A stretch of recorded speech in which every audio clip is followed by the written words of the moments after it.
Hello everyone, today I'm going to show you how to activate daily backups on siteground. I just tap on my Safari browser and the first you will have to purchase the plan for creating an account.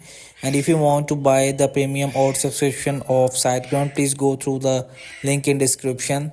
And after logging in the new account, how to find my automatic daily backups. So all your backups are listed in the first tab of the manage backup section.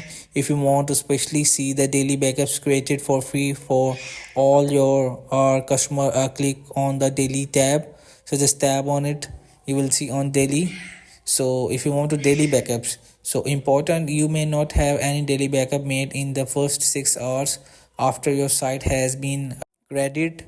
And how to restore files, database and emails. To restore website data from any backup, you need to click on the actions menu. Hope this video helped you. Please don't forget to like and subscribe and get notified for more videos.